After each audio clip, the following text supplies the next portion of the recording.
Hello students, last lecture हमने real number का किया था। जस्ट स्टार्टिंग थी, उसमें हमने क्या किया था, थोड़ा सा नंबर्स के बारे में पढ़ा था एंड यूक्लिड डिवीजन लेम्मा के बारे में पढ़ा था एंड उसके ऊपर हमने कुछ क्वेश्चंस भी किए थे।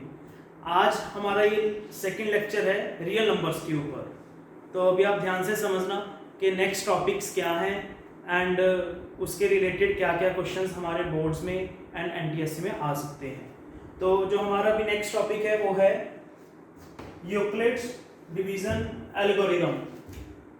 यूक्लिड डिवीजन एल्गोरिदम, ये है हमारा नेक्स्ट टॉपिक। एल्गोरिदम क्या है? लास्ट लेक्चर में हमने लिम्मा किया था। लिम्मा क्या था? एक स्टेटमेंट थी, प्रूवन स्टेटमेंट, जो बाकी और स्टेटमेंट्स को, क्वेश्चंस को प्रूव करने में क्या करती है, हेल्प करती है। अब हम करेंगे एल्गोरिदम क्या है। Algorithm is nothing but it is a well defined steps. ठीक, कि अगर कहता है क्या है, algorithm is a series of well defined steps which gives a procedure for solving a type of problem. मतलब एल्गोरिदम क्या कहेगा, क्या देगा हमें, कुछ स्टेप्स होंगे जिसको फॉलो करके हमारी एक प्रॉब्लम क्या हो जाएगी, सॉल्व हो जाएगी। उसको क्या बोलते हैं, एल्गोरिदम बोलते हैं। ये ध्यान में रखना है, it is a series of well defined steps. अब देखिए यूक्लिड डिवीजन एल्गोरिदम है क्या, क्या इसकी स्टेटमेंट है, क्या इसने कहा था। सबसे पहली बात कहते हैं कि जो हमारा यूक्लिड डिवीजन एल्गोरिदम है, ये हमें अप्लाई करने से क्या मिलता है, HCF. We will find the HCF of two positive numbers. हम लोग वैसे पहले भी 7th 8th में भी हमने एचसीएफ फाइंड आउट करना देखा था। इस टाइप से डिवीजन वाले मेथड से हम लोग ऐसे एचसीएफ करते हैं। ठीक, अभी 10th में भी एचसीएफ फाइंड आउट करेंगे, लेकिन यूक्लिड डिवीजन एल्गोरिदम की हेल्प से करेंगे। कैसे क्या चीजें होंगी वो देखिए ध्यान से। कहते हैं कि इसकी स्टेटमेंट है क्या। सबसे पहले कहता है कोई दो पॉजिटिव आपके पास क्या है, इंटीजर्स हैं। ऑब्वियसली अगर दो पॉजिटिव इंटीजर्स हैं तो कोई एक क्या होगा, ग्रेटर होगा दूसरे से। Suppose a is greater than b। Now we need to follow the following steps. क्या है स्टेप्स? स्टेप नंबर 1, सबसे पहले उसने कहा apply Euclid division and lemma to a and b। कहते हैं कि आप a एंड b के ऊपर क्या करिए, यूक्लिड डिवीजन लेम्मा अप्लाई करिए। कोई जो दो हमारे पास गिवन पॉजिटिव इंटीजर होंगे to obtain the whole numbers q and r। Obviously जब मैं किसी एक नंबर को दूसरे के साथ डिवाइड करूंगा तो मेरे पास कोई दो और होल नंबर्स आ जाएंगे, quotient and reminder.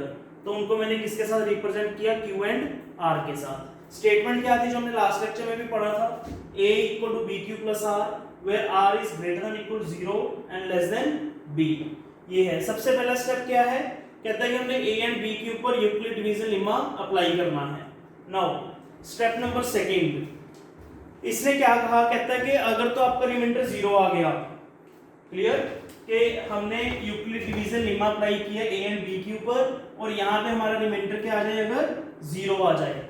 If our remainder is 0 then b is the HCF of a and b।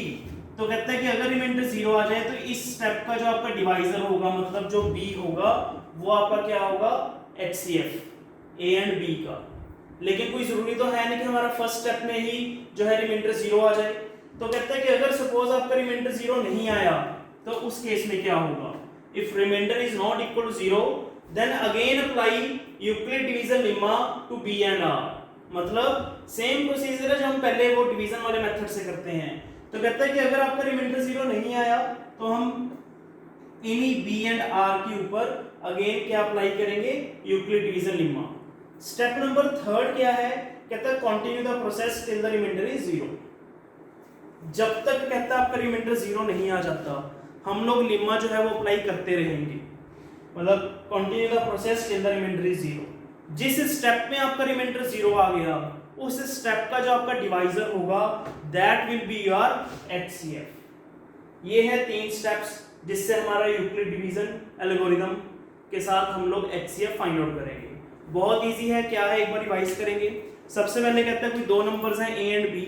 a and b के ऊपर हम लोग क्या अप्लाई करें, यूक्लिड डिवीजन लेम्मा अप्लाई करें। लेम्मा अप्लाई करने पे हमारे पास कोई दो और पॉजिटिव इंटीजर्स आएंगे, वो क्या होंगे, q एंड r होंगे। कहता है कि if r is equal to 0, अगर आपका रिमाइंडर 0 आ गया फिर तो उसी स्टेप का जो आपका क्या होगा, डिवाइजर होगा, मतलब कि b, that will be your HCF. If remainder is not equal to 0 तो कहते हैं इस बी एंड आर के ऊपर हम लोग अगेन क्या करेंगे, लिम्मा अप्लाई करेंगे।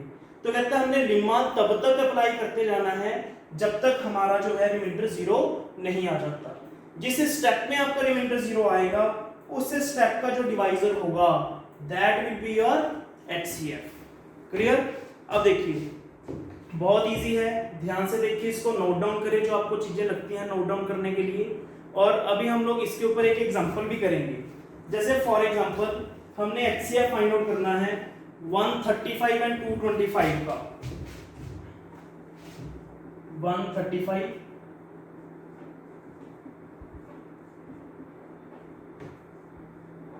एंड 225 का एक एग्जांपल के साथ इसको समझते हैं। देखिए तो इसमें सबसे पहले मैं क्या लेट करूंगा, लेट मेरे पास जो है अगर मैं a की बात करूं, मेरे पास a की वैल्यू मैं सपोज कंसीडर करी 225 एंड b इज 135, बिकॉज दोनों में से ग्रेटर क्या है 225 है, तो मैंने उसको a लेट किया और b जो है वो क्या होगा 135 होगा। एज पर एल्गोरिथम क्या था, एज पर एल्गोरिथम वहां पे कहा गया था कि हमने लिम्मा अप्लाई करना है दोनों के ऊपर। तो हम क्या करेंगे, हमने इसको डिवाइड किया 225 को 135 के साथ, तो मेरे पास क्या आएगा, अगर देखिए आप साइड में इसको करके भी देख सकते हैं लेकिन मिस्टेक नहीं होना चाहिए। क्लियर? तो जैसे ये 135 दैट इज 0 दैट इज 90, तो रिमाइंडर कितना आया आपका 90 आया। तो मैं यहाँ पे क्या लिखूंगा, apply Euclid's division lemma that is a equal to b q plus r. It means a की वैल्यू क्या है 225, b is what is your divisor 135 into quotient is 1 plus remainder is 90 है। अब क्या बेटा यहाँ पे आपका रिमाइंडर 0 आया, no, because remainder is not equal to 0, जो आपका 90 है that is not equal to 0। तो इस वजह से मैं क्या करूंगा अभी 135 एंड 90 के ऊपर अगेन हम लोग क्या लगाएंगे, लिम्मा अप्लाई करेंगे। तो जब मैं यहाँ पे 135 को 90 के साथ डिवाइड करूंगा, आप करके भी देख सकते हैं कोई दिक्कत नहीं है 135 के साथ, या फिर जैसे पहले छोटी क्लासेस में करते थे वैसे सेम, जब मैंने 135 को 90 के साथ डिवाइड किया तो कितना आएगा 190 एंड मेरे पास जो रिमाइंडर है वो कितना बचेगा 45, तो ये आएगा 1 प्लस 45। अब बेटा यहाँ पे देखिए अगेन जो आपका जो है remainder that is 45 not equal to 0, because remainder is not equal to 0, again apply.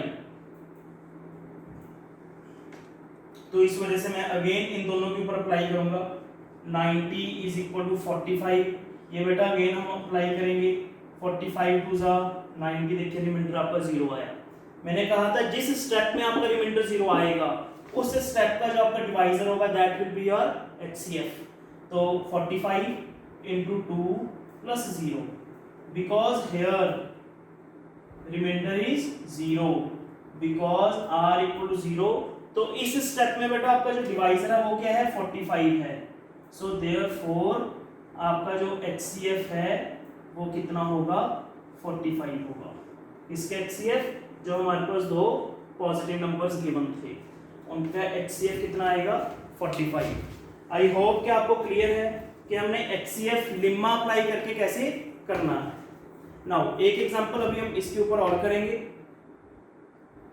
Now next question is find the HCF of 210 and 55। देखिए अब दोनों में से सबसे पहले हम ये चेक करेंगे कि ग्रेटर नंबर कौन सा है 210 है। तो मैं सबसे पहले लेट करूंगा, लेट 210 A है एंड B की वैल्यू कितनी है 55। नाउ इन दोनों के ऊपर अभी हम लिम्मा अप्लाई करेंगे, अप्लाई यूक्लिड्स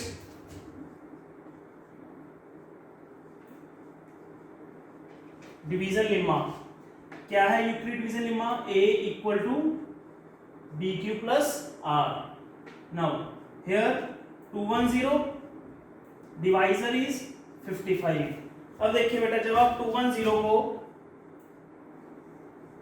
55 के साथ डिवाइड करेंगे तो 3 पे जाएगा, 165 आएगा। आपका जो रिमाइंडर है वो कितना आएगा, 45 आएगा। तो quotient is 3 plus remainder is 45। Now because remainder जो है that is not equal to 0, so therefore again इन दोनों के ऊपर हम लोग क्या करेंगे, लेम्मा अप्लाई करेंगे, जैसे कि हमें एल्गोरिथम में स्टेप्स में कहा गया था। Now 55 is equal to 45 into 1 plus 10, यह आएगा, क्योंकि जब आप 45 को 55 को जब आप 45 के साथ डिवाइड करेंगे तो रिमाइंडर आपका 10 आ जाएगा, वही सेम चीज। Now because remainder is not equal 0, तो अगेन हम लोग इन दोनों के ऊपर अप्लाई करेंगे lemma. 45 is equal to 10 into 4 plus 5, इस टाइप से कि जैसे हमने 10 को 45 के साथ डिवाइड किया। अगेन आपके पास जो है क्वेश्चन 4 आएगा and remainder is 5 because remainder is not equal to 0। Again हम लोग 10 एंड 5 के ऊपर लेम्मा अप्लाई करेंगे, तो 5 टू द 10 इस टाइप से,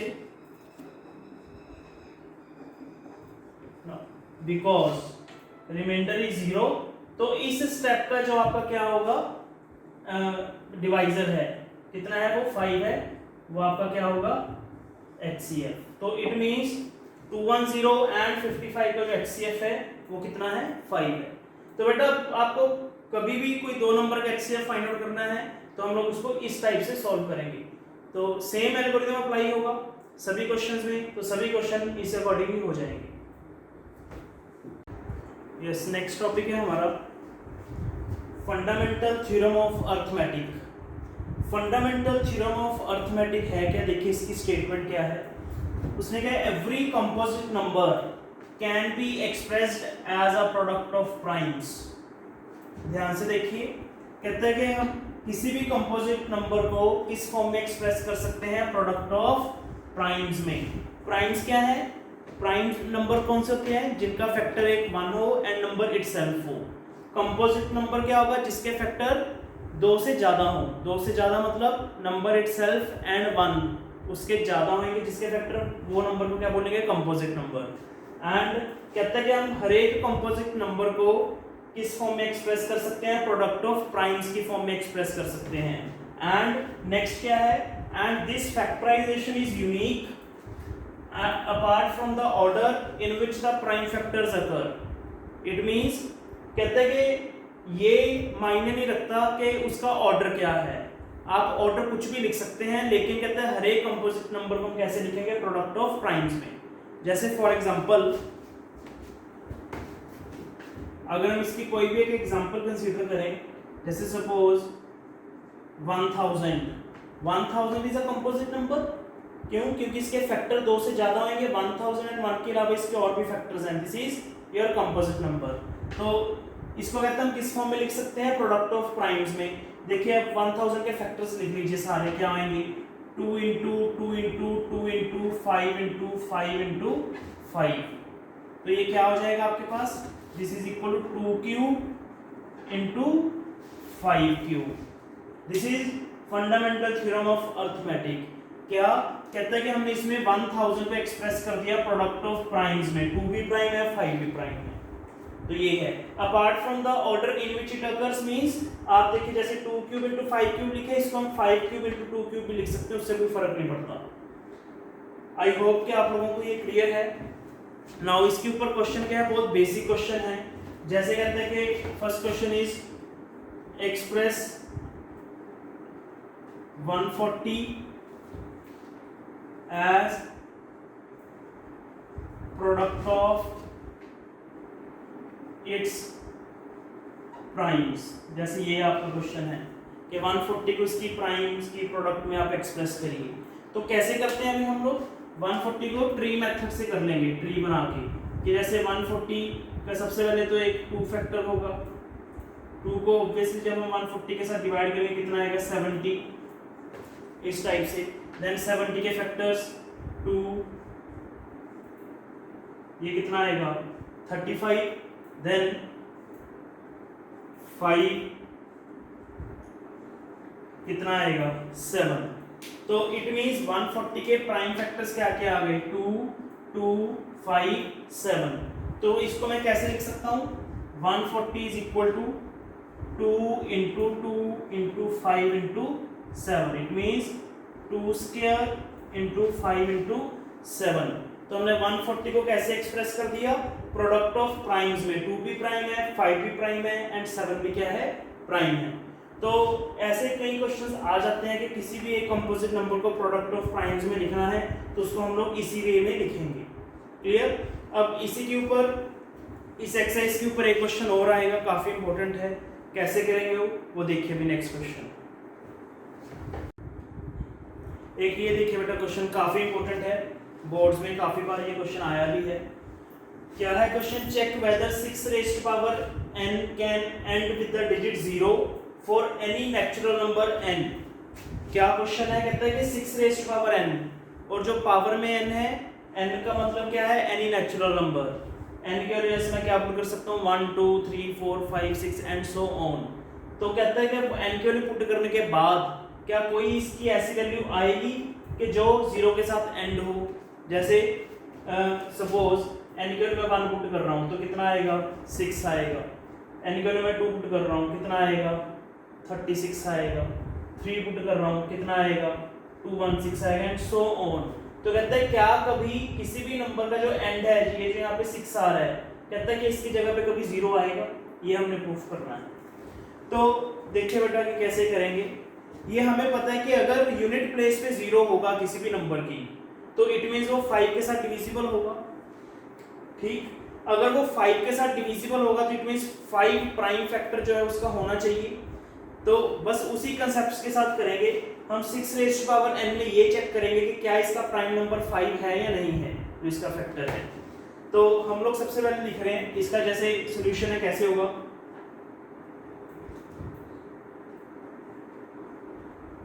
If any number end with the digit 0, then it must be divisible by 5. Then it must be divisible by 5. It means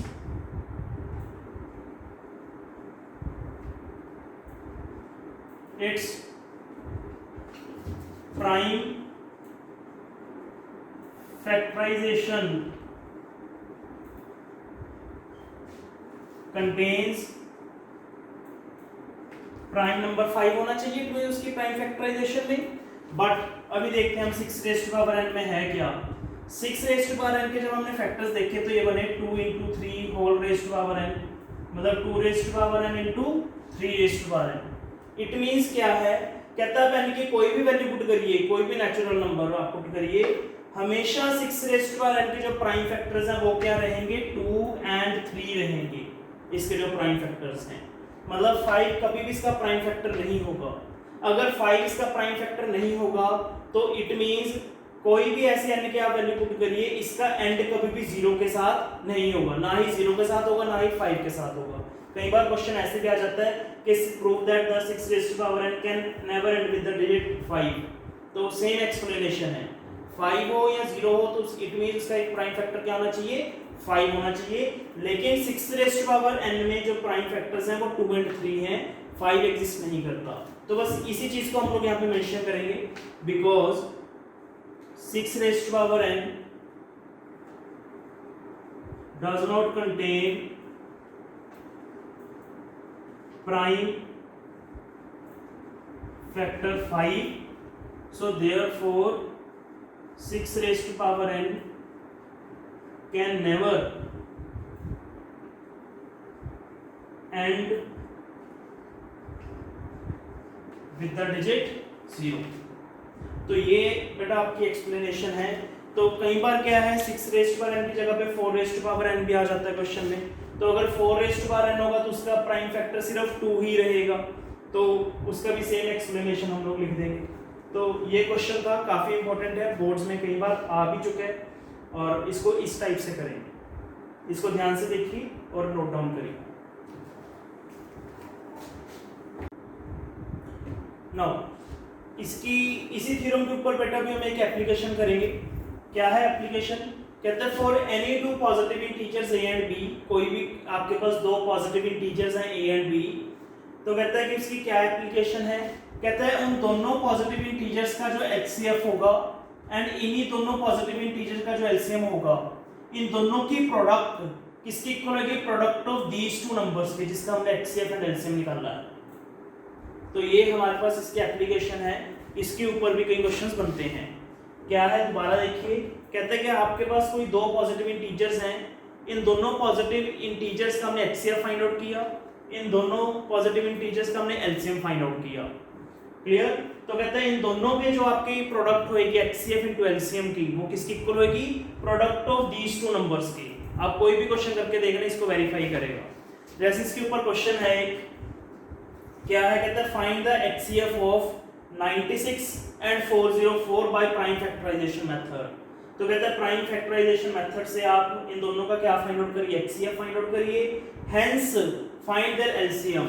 अगर hence बोल दिया बेटा तो इट मींस आपने प्राइम फैक्टराइजेशन से LCM नहीं फाइंड आउट करना, इट मींस हमने इन दो जो आपको पॉजिटिव इंटीजर्स गिवन है इन दोनों की हेल्प से एंड HCF की हेल्प से फाइंड आउट करना है। तो इट मींस वो तभी पॉसिबल है जब हम ये वाला फॉर्मूला यूज करेंगे, इस एप्लीकेशन को यूज करेंगे, क्योंकि हमारे पास a एंड b दोनों नंबर्स हैं। HCF उसने बोला कि हम प्राइम फैक्टराइजेशन से करेंगे, हमने LCM फाइंड आउट करना है, तो इट मींस हम कैसे करेंगे? इस फॉर्मूला को यूज करके। तो सबसे पहले आप बेटा 96 एंड 404 के क्या बनाएंगे? हम लोग फैक्टर्स बनाएंगे। 96 के बेटा जो फैक्टर्स होंगे वो क्या होंगे? 96 के जब हम फैक्टर्स बनाएंगे वो क्या आएगा? 2⁵ इंटू 3 होगा, 32 इंटू 3 कितना आएगा आपका? 96 आएगा। ऐसे ही अभी आप 404 के फैक्टर्स बनाइए। 404 के बेटा जो आपके फैक्टर्स होंगे वो क्या होंगे? 2 स्क्वायर इंटू 101 होगा, 2 स्क्वायर इंटू 101, तो यही आएगा आपका 4 इंटू 101 404, ये आ जाएगा। अगर हम इसका बेटा आगे HCF फाइंड आउट करेंगे, ये आपके प्राइम फैक्टर्स बन गए। नाउ इसका जो आपका HCF होगा 96 इंटू 404 का, वो क्या होगा बेटा? 2 square that is equal to 4, ये आपका HCF आ गया। हेंस फाइंड इट्स LCM, मतलब इसका भी हम एप्लीकेशन यूज करेंगे। हमारे पास क्या फॉर्मूला है? HCF into LCM that is equal to A into B, ये है हमारे पास। तो आपके पास देखिए बेटा अभी LCM HCF कितना है? 4 into LCM product of these two numbers 96 into 404। Now आपके पास LCM कितना आ जाएगा? 96 इंटू 404 बाई 4 101। तो 96 इंटू 101 को जब हम मल्टीप्लाई करेंगे तो हमारे पास क्या आ जाएगा बेटा? 9696, ये आ जाएगा। तो इसको आप वेरीफाई भी कर सकते हैं। आप इनका LCM फाइंड आउट करिए यहाँ से, तो वो सेम आएगा जो हमारे इस एप्लीकेशन को यूज करके आया है। तो इस टाइप के जो क्वेश्चंस हैं ये भी कई बार बोर्ड में पूछा जाता है, तो आपने इसको ध्यान से समझना है कि ऐसे होगा। तो इस टाइप के क्वेश्चन आपके और भी आएंगे कि जैसे आपको बोल दिया कि कोई दो नंबर दे दिए पॉजिटिव कि आप उनके LCM फाइंड आउट करिए, हेंस फाइंड इट्स HCF। तो हम भी सेम फिर पहले LCM फाइंड आउट करेंगे, फिर सेम एप्लीकेशन को यूज करके हमारे पास क्या आ जाएगा? HCF आ जाएगा। तो आई होप कि आप लोगों को क्लियर है। Now next topic is irrational numbers. सबसे इंपॉर्टेंट एक्सरसाइज है बेटा इस चैप्टर की रियल नंबर्स की। तो इसमें हमने वैसे फर्स्ट लेक्चर में भी किया था कि इर्रेशनल नंबर क्या होते हैं, which are non terminating and non repeating numbers. हमने उसकी कुछ एग्जांपल्स भी करी थी। जैसे यहाँ पे भी मैंने कुछ एग्जांपल्स लिखी हैं, वहाँ पे मैंने आपको एक पॉइंट भी ऐड करवाया था, square root of prime number is always irrational. तो जैसे √3, √2, 2 + √3 या √5 + √7, इस टाइप से। अगर आप इसको ध्यान से देखेंगे तो मैंने यहाँ पे 3 टाइप्स ऑफ नंबर्स लिखे हैं इर्रेशनल नंबर के भी। जैसे इसमें तो सिंगल सिंगल इरेशनल नंबर है, √2, √3, √5, √7 इस टाइप से। फिर मैंने जो ये एग्जांपल लिखी है इसमें मैंने इरेशनल को इरेशनल के साथ ऐड कर दिया, 2 + √3 या फिर 7 + √3 या 5 - √3 इस टाइप से। ये टाइप सेकंड हो गई आपकी। जो ये वाली एग्जांपल है इसमें मैंने क्या किया, 2 इरेशनल नंबर्स को ऐड करके लिखा है, जैसे √5 + √7 या √3 + √2 या √5 - √3 इस टाइप से। तो इट मींस यहाँ से काफी हद तक हमें ये क्लियर है कि इसमें हम लोग 3 टाइप्स के क्वेश्चंस करेंगे इस एक्सरसाइज में। 3 टाइप्स के क्वेश्चन कैसे रहेंगे। टाइप 1 क्या है, टाइप 1 में क्या होगा कि जब हमारे पास सिंगल इरेशनल नंबर होगा उसको हमने प्रूफ करना होगा इरेशनल, जैसे √2, √3, √5, √7, √11 एंड सो ऑन इस टाइप से। वो टाइप 1 है कि वो कैसे सॉल्व होगी वो हम लोग अभी देखेंगे। देन उसके बाद टाइप 2 क्या है, जब हमने इरेशनल के साथ किसी रैशनल को ऐड या सब्ट्रैक्ट कर दिया, वो हमारी टाइप 2 होगी। टाइप 3 क्या होगी, जब हमने 2 इरेशनल नंबर को ऐड कर दिया या सब्ट्रैक्ट कर दिया, वो हमारी टाइप 3 रहेगी, जैसे कि मैंने यहाँ पे एग्जांपल्स भी मेंशन करी है। तो 1 बाय 1 हम इसको करेंगे। इतना कंफर्म्ड है कि तीनों टाइप्स में से कोई एक टाइप का क्वेश्चन बोर्ड्स में पक्का आएगा। नाउ अब देखिए इसके ऊपर थ्योरम क्या है, ध्यान से समझना। थ्योरम है, कहता है कि if p is any prime number, if p is any prime number and if p divides a square then p will also divide a। क्या मतलब है इसका, कहता है कि अगर कोई भी एक प्राइम नंबर किसी पॉजिटिव नंबर के स्क्वायर को डिवाइड करेगा तो वही प्राइम नंबर उस नंबर को भी क्या करेगा, डिवाइड करेगा। दोबारा सुनिए क्या है, कहते हैं कि अगर कोई भी एक प्राइम नंबर मतलब 2, 3, 5, 7 कोई भी एक प्राइम नंबर अगर किसी पॉजिटिव नंबर के स्क्वायर को डिवाइड करता है तो वही प्राइम नंबर उस नंबर को भी क्या करेगा, डिवाइड करेगा। जैसे फॉर एग्जांपल बहुत इजी एग्जांपल लेते हैं, जैसे 5 क्या है, एक प्राइम है, 5 is any prime number, 5 divides 625, 5 जो वो 625 को डिवाइड करता है, मतलब 25 के स्क्वायर को डिवाइड करता है 5, तो it means 5 will also divide 25, और वो हमें पता क्या करता है। कोई भी एग्जांपल आप कंसीडर कर सकते हैं कि अगर कोई भी एक प्राइम नंबर किसी पॉजिटिव नंबर के स्क्वायर को डिवाइड करेगा तो वही प्राइम नंबर उस नंबर को भी क्या करेगा, डिवाइड करेगा। If 5 divides 625 it means 5 also divide 25 इस टाइप से। तो ये हमारी थ्योरम है, काफी इंपॉर्टेंट है कि जिसमें हम लोग ये वाले क्वेश्चंस करेंगे √3 को प्रूफ करने वाले। अब आप ध्यान से समझना कि इसको हम लोग कैसे करते हैं। जैसे टाइप 1 की अगर हम बात करें, टाइप 1 में क्या होगा, इसमें सिंगल इरेशनल नंबर आपको प्रूफ करने के लिए आएगा। जैसे कहते हैं proof that √3 is irrational number, जैसे आपकी एक ये वाली एग्जांपल है, √3 इज इरेशनल नंबर। तो कैसे करेंगे बेटा, इसको करेंगे कॉन्ट्राडिक्शन मेथड के साथ। जितने भी ये प्रूफ दैट करने वाले क्वेश्चन है सारे के सारे हम लोग कॉन्ट्राडिक्शन मेथड के साथ करेंगे। कॉन्ट्राडिक्शन मेथड क्या है कि जिसमें हम लोग पहले अज्यूम करते हैं कि ये जो हमने प्रूफ करना है कि वो नहीं है, फिर बाद में वही चीज़ क्या हो जाती है, गलत प्रूफ हो जाती है, फिर वहाँ से हमारी कॉन्ट्राडिक्ट करती है स्टेटमेंट। तो कैसे करेंगे ध्यान से समझना।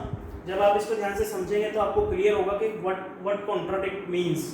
तो क्या है, जैसे कहते हैं कि प्रूफ दैट √3 क्या है आपका इरेशनल नंबर, इसको प्रूफ करना है तो मैं इसको कॉन्ट्राडिक्शन मेथड के साथ करूंगा। कैसे, मैं सबसे पहले लेट करूंगा, let √3 is a rational number.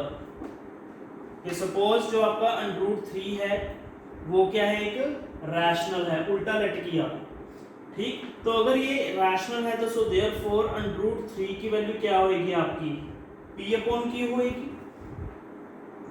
where P and Q are co-primes, where P and Q are co-primes। co-primes का मतलब क्या है, that is their HCF is 1। मतलब अगर √3 आपका एक रैशनल है तो ये p/q फॉर्म में होगा। एंड p एंड q क्या होते हैं आपके को प्राइम्स होते हैं। को प्राइम्स का मतलब क्या होता है, जिनके HCF 1 हो, किसमें कुछ भी कॉमन नहीं है। क्यों? क्योंकि हमेशा जब भी हम रैशनल नंबर लिखते हैं हमेशा सिंपलेस्ट फॉर्म में लिखते हैं। तो सिंपलेस्ट फॉर्म में क्या होगा, ये कटिंग करने के बाद आपके पास इसका HCF कितना आएगा, 1 आएगा। ये हमने पहले क्या किया, एज्यूम किया। और हम कॉन्ट्राडिक्शन में तो यही है कि हमने जो पहले एज्यूम किया वो इसी को गलत प्रूफ करेंगे। कैसे होगा वो देखिए। नाउ √3 की वैल्यू p/q आ गई। Now squaring on both sides,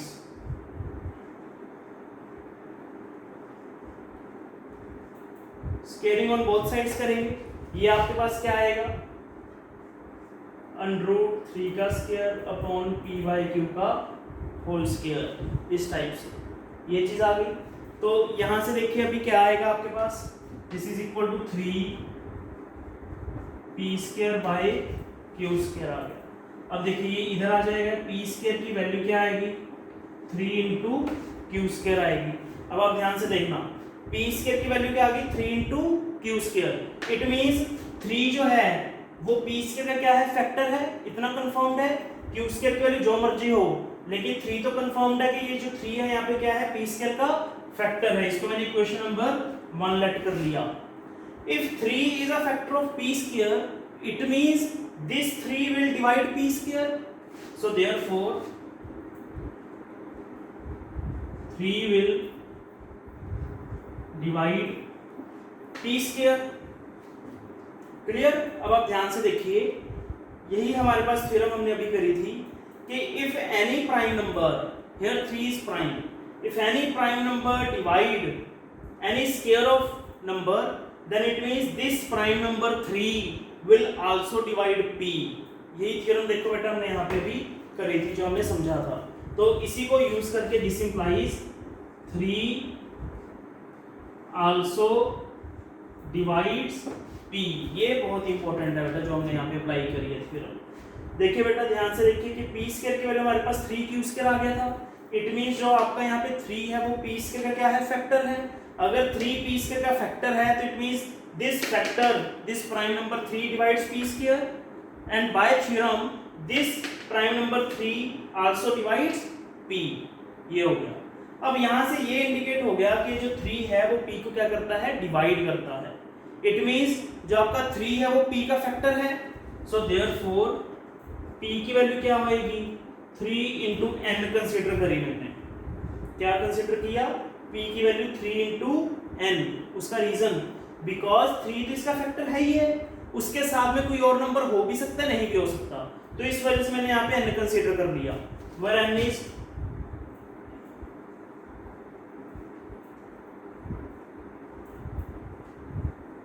any natural number.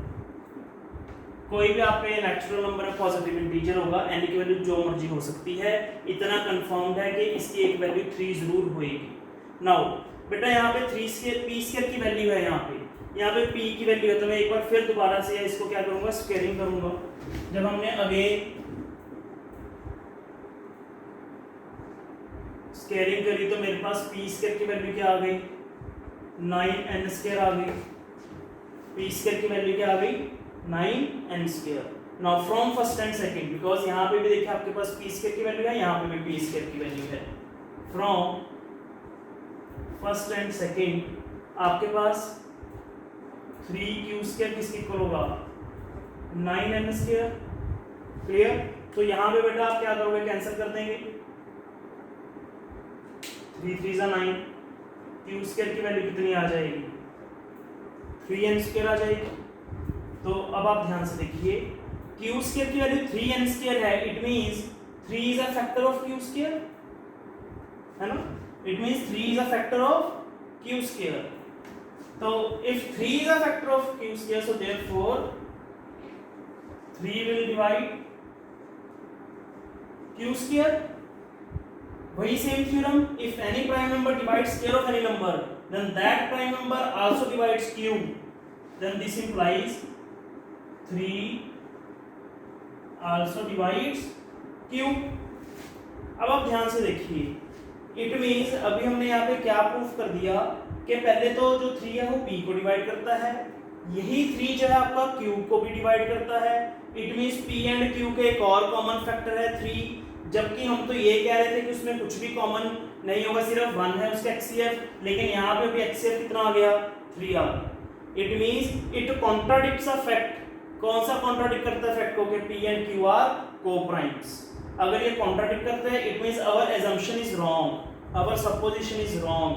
हमने क्या एज्यूम किया था, √3 इज रैशनल नंबर। तो इट मींस अगर वो गलत है, रैशनल नहीं है, तो फिर क्या होगा, इरैशनल होगा। तो इस टाइप के क्वेश्चन हम लोग ऐसे करते हैं। तो यहाँ पे हम लोग लिखेंगे it means P and Q are divisible by 3, but it contradicts the fact that P and Q are co-primes. So therefore our supposition is wrong. So therefore √3 is irrational number. तो देखिए बेटे इसको ऐसे करेंगे, काफी इंपॉर्टेंट है question. And same procedure है, चाहे आपके पास √3 आ जाए, √5 आ जाए, √7 आ जाए, √11 आ जाए, √13 आ जाए, एंड सो ऑन। कोई भी स्क्वायर रूट ऑफ प्राइम आ जाए, सिंगल अगर आपके पास प्रूफ करने के लिए आएगा रैशनल नंबर, तो आप इसको इसी मेथड से करेंगे, सेम है सबके लिए। और बहुत इंपॉर्टेंट क्वेश्चन है, इसको आप ध्यान से देखिए। एंड इसके बाद अभी हम टाइप 2 के क्वेश्चंस करेंगे कि वो कैसे होंगे। देखिए बेटा इसको ध्यान से। नाउ टाइप 2 करेंगे। टाइप 2 में किस टाइप के क्वेश्चंस रहेंगे कि जैसे टाइप 1 में तो सिंगल आपके पास इरैशनल नंबर आए थे। अब इसमें क्या होगा कि इरैशनल नंबर के साथ आपका कोई भी रैशनल नंबर एडिशन में होगा, सब्ट्रैक्शन में होगा, मल्टीप्लिकेशन में या डिवीजन में। सेम प्रोसीजर है सबके लिए कि कैसे करेंगे। देखिए बेटा जैसे इसको भी कॉन्ट्राडिक्शन से करेंगे। सबसे पहले मैं लेट करूंगा, लेट 3 + 2 √5 इज रैशनल नंबर। अगर ये बेटा आपका एक रैशनल है तो इसकी वैल्यू क्या आएगी, p/q form, this is equal to p/q। Now अब इसमें क्या करना है, इसमें हमने क्या करना है कि आपको दिख रहा है कि √5 एक आपका इरैशनल है, इसको आप एक साइड पे रखिए, बाकी सबको दूसरी साइड पे क्या करना है, शिफ्ट करना है। अभी हम लोग क्या करेंगे, इसको लिखेंगे 2√5 इज इक्वल टू p/q - 3। यहाँ पे q एलसीएम लेने के बाद ये आ जाएगा। नाउ 2 मल्टीप्लाई इधर आके डिवाइड का हो जाएगा, ये आपका बनेगा √5 is equal to p - 3q/2q। ये चीज आ गई आपकी। नाउ हमें पता है कि √5 एक आपका क्या है, इरैशनल नंबर है, because it is a square root of prime. p and q आपके इंटीजर्स थे, तो इंटीजर्स को सॉल्व करके हमें पता है कि क्या आएगा, एक रैशनल नंबर आएगा। But irrational number can never be equal to rational, लेकिन यहाँ पे इक्वल आए हैं ये, but this is not possible. Equal क्यों आए, क्योंकि मैंने इसको रैशनल लेट किया था। इट मींस क्या है, ये गलत अज्यूम किया था हमने, तो ये क्या होगा, इरैशनल नंबर होगा इट मींस। तो हम लोग इसको क्या लिखेंगे, because irrational number can not be equal to rational। इसका यहाँ पे रीजन लिखेंगे, √5 is irrational because it is a square root of prime है, इस वजह से। एंड ये जो आपके p - 3q/2q है, ये आपका क्या है, एक रैशनल है। Reason because p and q आपके क्या हैं, इंटीजर्स हैं, इस वजह से इनकी एक्सप्लेनेशन हो गई है। नाउ सो देयरफॉर ये इक्वल हो नहीं सकते आपके, लेकिन इक्वल आए हैं, क्यों आए हैं? क्योंकि रैशनल एड किया था। It means our supposition is wrong, so therefore 3 plus under root 5 आपका क्या होगा? एक इर्राशनल नंबर होगा। तो हमेशा आपने ध्यान में रखना है। तो इसको ऐसे करेंगे, बहुत से स्टूडेंट्स में माइंड में होगा कि सर क्या यहाँ पे अंडर रूट 5 को भी अलग से प्रूफ करना है कि इर्राशनल है? नहीं बेटा, उसको दोबारा से हमने नहीं करना, सिंपल बस इतना ही लिखेंगे because it is a square root of prime number. तो कईयों के माइंड में आ रहा होगा सर फिर लास्ट क्वेश्चन में भी जो प्रूफ करना था ऐसे लिख देते। बेटा ये क्वेश्चन जो है आपका 3 या 4 मार्क्स के क्वेश्चंस हैं, तो उसको हम लोग थ्योरम के साथ ही प्रूफ करेंगे जैसे हमने वहां पे किया है। लेकिन टाइप 2 में अगर कोई ऐसा क्वेश्चन आ जाए कि जिसमें आपका इर्राशनल के साथ कोई भी रैशनल एडिशन में है, सब्ट्रैक्शन में है, मल्टीप्लिकेशन में है, डिवीजन से है, तो सेम प्रोसीजर आपने ऐसे ही फॉलो करना है, उसको आपने अलग से प्रूफ नहीं करना है। तो इसी के आपको फुल मार्क्स मिल जाएंगे। आई होप कि आपको ये टाइप भी क्लियर है। नाउ बेटा अभी हम लोग टाइप 3 करेंगे। टाइप 3 में क्या होगा कि जब आपके कोई दो इर्राशनल नंबर एडिशन में है या सब्ट्रैक्शन में है, जैसे prove that under root 2 plus under root 5 is irrational, ये आपकी टाइप 3 है। इसको भी हम लोग वैसे ही अज्यूम करके करेंगे। देखिए ध्यान से इसको कि कैसे करना है। सबसे पहले let under root 2 plus under root 5 is rational number. अगर ये रैशनल है तो इसकी वैल्यू क्या आएगी? p/q। तो इसमें बेटा क्या करना है, यहाँ पे किसी भी आपके पास दो इर्राशनल नंबर का सम है, इसमें किसी भी एक इर्राशनल को दूसरी साइड पे क्या करना है? शिफ्ट करना है। किसी भी एक को कर दीजिए आप। जैसे सपोज अंडर रूट 5 को कर दिया मैंने, अंडर रूट 2 को भी कर सकते हैं, कोई दिक्कत नहीं उसमें। नाउ एक किसी इर्राशनल नंबर को शिफ्ट करने के बाद अभी हम क्या करेंगे? Scaling on both sides. जब हम स्केलिंग करेंगे तो क्या बनेगा? अंडर रूट 2 का whole square p/q minus under root 5 का होल स्क्वायर, इस टाइप से। नाउ इसको ओपन करेंगे, a माइनस b का जो होल स्क्वायर है ये क्या होगा आपके पास? 2a square plus b square minus 2ab, इस टाइप से। a square plus b square minus 2ab। Now same procedure अभी हम लोग क्या करना है, ये जो आपका इर्राशनल नंबर है इस टर्म को सिंगल रख के बाकी सबको शिफ्ट करेंगे। हम क्या करेंगे? सबसे पहले तो इसको हम लोग लेफ्ट हैंड साइड में ले आएंगे। नाउ ये जो प्लस 2 उधर आगे क्या आएगा? माइनस 2। 5 माइनस 2 कितना आएगा? 3 आएगा। एलसीएम ले सकते हैं अभी हम लोग। क्यू स्क्वायर फिर बनेगा पी स्क्वायर